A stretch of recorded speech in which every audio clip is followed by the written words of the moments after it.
Mga sangkay, alamin po natin ang report ngayon tungkol po sa isang lugar doon po sa Mindanao na ngayon ay meron pong hindi magandang nangyayari.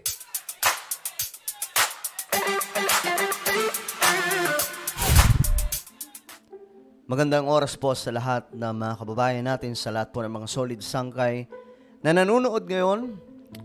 Bago tayo magsimula, pakisubscribe po muna yung ating YouTube channel. Ayan po mga sangkay, 1.21, hindi na po tayo 1.21. Kahapon 1.21, pero ngayon, nasa 1.22 million subscribers na po tayo. Talagang namang parami po tayo ng parami. Kaya naman kung hindi ka po nakakapag-subscribe, alam mo na ang iyong gagawin. Pakisubscribe po ang ating YouTube channel. Makikita nyo po yung subscribe button sa ibaba. Pindutin nyo lamang po yan, tapos i-click nyo yung bell at i-click nyo po yung all. Okay? Sa mga nanonood sa Facebook, syempre, follow nyo po yung ating Facebook page. Pag-usapan po natin ito mga sangkay kasi ayon po sa report, isang lugar po doon sa Mindanao ang mayroon pong extreme water shortage. Ito po ay walang iba kundi ang Butuan City.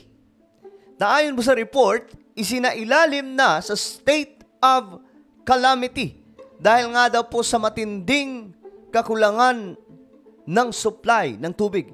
At para po sa inyong kaalaman, hindi lamang po sila ngayon ang nakakaranas ng ganito. Pero tingin ko, mukhang malala nga po itong nangyayari sa Butuan. Marami po ngayon sa mga lugar dito sa ating bansa, nahihirapan na po dahil wala na halos tubig.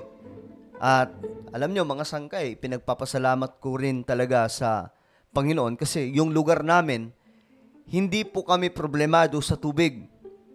No? Kung gusto namin maligo sa bahay, maraming tubig. Doon po ito sa Samar, Pero hindi po buong Samar sagana sa tubig. Marami po, kahit po yung mga nakapaligid sa aming mga barangay, problemado po, ang pagkakaalam ko, nagkakabarangayan na. Dahil nirereklamo po yung barangay captain, yung iba naman mga sangkay, nagrereklamo na. Kasi yung iba lang daw yung nababahagian ng tubig. So may mga ganong pangyayari. Pero thank God, kasi yung lugar namin hindi ganon. Sagana po kami sa tubig. At may sapat na supply ng tubig talaga. Kung ayaw namin maligo sa bahay, mayroon pong mga gripo sa kakalsadahan mga sangkay. Alam nyo naman yung barangay, no? May mga ganun po talaga. May mga gripo po na supply. Nasa barangay lamang po. Nasa gilid lamang ng kalsada.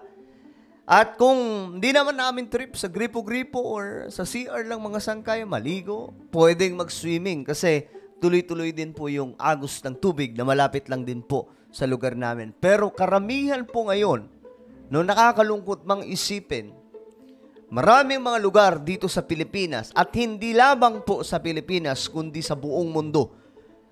Global crisis po ito mga sangkay na nangyayari. Problema po sa tubig dahil po sa extreme heat wave na nagaganap po sa buong mundo dahil po sa pagtaas ng temperatura.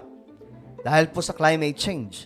So ito po ay Butuan City ngayon dito sa ating bansa na mayroon pong malalang problema sa tubig.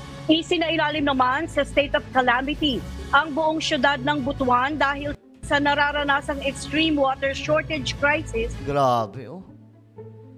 Ano ba to? Totoo ba tong doon to sa Butuan na talagang wala ng tubig? Parang dampo yan or ilog. Dulot ng matinding init ng panahon.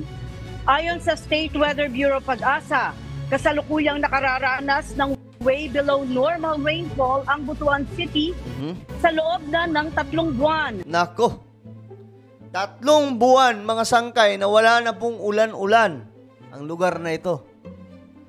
Hindi lang naman Butuan yung ganito Kahit po sa ibang mga lupalop, Bohol, Samar, saan pa ba? Some part of Luzon, diba? Ganito din po ang situation, pero mukhang malala po talaga ang tama nito sa Butuan. Hindi ko alam kung bakit nakulangan sila ng supply ng tubig ng ganung kalala. Pero global problem po talaga ito ngayon, itong nangyayaring problema sa tubig dahil nga po natutuyo na po yung mga imbakan ng tubig na pinagkukunan po ng fresh water. Dahil dito, natuyo na rin ang dam sa Tagibo Watershed. Nako, yung dam, mga sangkay, eto na, malaking problema. Yung dam nila mismo ay natuyo na. Sa barangay Antikala na siya ang nagsusupply ng tubig sa lungsod. Nako naman. Yan ang nga ba ang sinasabi natin. Yan yung kinakatakutan ng Metro Manila. Kapag natuyo daw po yung dam, ewan ko na lang, anong gagawin po ng buong Metro Manila kapag nangyari yan, no? So, doon sa Butuan, ito na po ang ganap. Natuyo na po yung kanilang dam. Naalala nyo mga sangkay, yung isang dam doon po sa Nueva Ecija po ata yun. Doon po sa Northern Luzon. Nakita na po yung nakatagong dating bayan dahil po sa patuloy na pagbaba ng tubig sa dam. Yung bayan na lumubog, nakita na mga sangkay. So, globally, ito po talaga ang problema ngayon. At nakakalungkot isipin na ang Butuan City ngayon ang tinamaan ng husto dahil yung dam mismo na nagsusupply ng tubig, natuyo na. Sa ngayon, nasa 15% ng populasyon sa syudad ang apektado, habang apektado naman na rin ang maging ang agrikultura. Nako, yan na nga ang sinasabi natin. Kapag wala na pong tubig, mahihirapan yung agrikultura, yung mga pananim, yung mga sakahan. Kaya akala po natin mga sangkay, ang lang po dito, tatamaan ng ilang tao lang, mga sangkay, yung agriculture. Isa po sa tatamaan nito. Kapag wala na pong supply na tubig, hindi po kakayanin ng mga pananim. At kapag hindi kayanin ng pananim, wala pong aanihin yung mga magsasaka. At kapag wala po silang aanihin, wala po tayong kakainin. Magkakaroon po ng matinding problema sa supply ng pagkain. Mga businesses at agricultural or industrial sector sa lungsod. Ayan tingnan nyo, mga sangkay itong dam. Wala na pala talagang tubig. Oh my goodness, problema nga talaga ito. Ikinabang naman ng lungsod. Ayan, wala na. Natuyo na dahil sa sobrang init ng panahon. Kala nga po natin, tapos na, di ba? Kasi inuulan-ulan na po yung Metro Manila, pero hindi pa po tapos itong problema natin sa init ng panahon. Climate change is real. Matagal na po nating tinuturo yan, mga sangkay. Bago pa lamang po tayong nagba-vlog, ito na po yung isa sa mga matitindi nating topic. Ito pong problema natin sa pagbabago ng klima. Dahil dito mga sangkay, yung mga yellow, yung glaciers, natutunaw. At ang Venezuela, sila po yung unang tinamaan na halos wala na pong natira po talaga ng glaciers. Tunaw na. At kapag nangyari ito mga sangkay, sabi pa nga, 2024 pa lang, or every year, umiinit ang panahon, di ba? Last 2023, pinakamainit.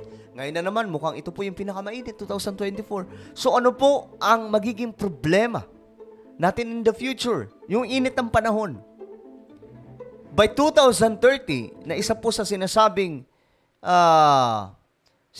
po ito ng marami mga sangkay, ng mga scientists, na katapusan po ng pagsusolusyon nitong climate change. Umaga, yun na po yung pinaka-deadline. Mas magiging mainit ang panahon at hindi na po ito masusolusyonan pa. Ngayon, mga sangkay, just imagine gaano kainit yung panahon sa 2030. Diba? At alam nyo, itong init ng panahon, nakakapag-create din po ito ng bagyo. At kapag nakapag-create po ito ng bagyo, matindi po. Malala po, mga sangkay. Tingnan nyo ang nangyari sa Brazil. Tingnan nyo ang nangyari, mga sangkay, doon po sa East Africa, Afghanistan, at marami pa pong iba. Amerika, doon sa Texas. So, talagang ito po ang new normal ngayon, mga sangkay. Ito, tingnan nyo, medyo nakakakilabot lamang pong tingnan na itong dam na ito, doon po sa Butuan City ay wala na pong tubig. Ayan Hindi po ito biro, mga sangkay. Kaya pala nagdeklara na po ng state of calamity mga apektadong barangay nito sa 30% Quick Response Fund na magagamit upang mabigyang solusyon ang lumalalang water crisis sa lugar. Nako po. Okay, so ito po ngayon ay globally, problema po talaga ito. Ito nga, tinignan ako. Sabi po dito sa report, 1 in 4 people globally face extreme water crisis.